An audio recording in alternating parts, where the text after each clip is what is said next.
What's up, everybody, and welcome to another Pursuing 1%. So far, we've talked about paying attention to your breath because our westernized society has shifted our attention and makes us pay attention to all the other things we have going on in the world instead of paying attention to our breathing, which we do 25,000 times a day.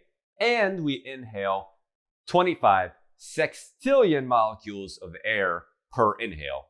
Again, a gigantic number.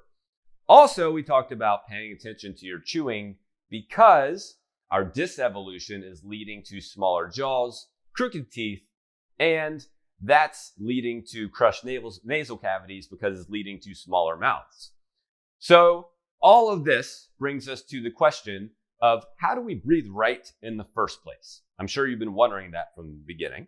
How do we breathe right in the first place? And to help you understand that, I'm going to tell you a little story from James Nestor's book, Breath. So James Nestor and another one of his colleagues did an experiment. What they did was, over the course of 20 days, for the first 10 days, they clogged their nose and they only breathed through their mouth. For the last 10 days, they kind of did the opposite. They didn't clog their mouth because they still had to eat and everything and talk to people, but they essentially, for the last 10 days, tried to simply only breathe through their nose. It was actually pretty astounding, the results that they got from both ends. Now, we'll cover the latter part of the study down the road. But first, let's focus on the first part, the first 10 days. Clogged nose, only breathing through the mouth. They did all of their exercise breathing through the mouth. They slept breathing through the mouth. They lived their days breathing through their mouth. And what they found was, after the first 3 days alone, resting heart rate went up and blood pressure went up. Resting heart rate up, blood pressure up by 3 days of mouth breathing. They also found that their mental clarity went down. In other words, they felt a lot more foggy in their brain. They weren't able to focus as much. They weren't able to get as much done because they just didn't have it there. They had to think a lot harder to try and accomplish things that they were trying to do. So if 3 days of mouth breathing can do this to you, increase your resting heart rate and increase your blood pressure by simply 3 days, can you imagine a lifetime of mouth breathing, what that'll do to you over time?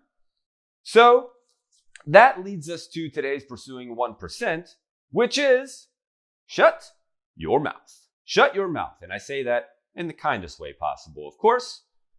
Shut your mouth because it is the nose that is the magic of breathing, and that's where all the magic of breath comes from, because your nose naturally filters, warms, and makes the air clean as it comes into your body, whereas when you breathe through your mouth, it doesn't do any of that.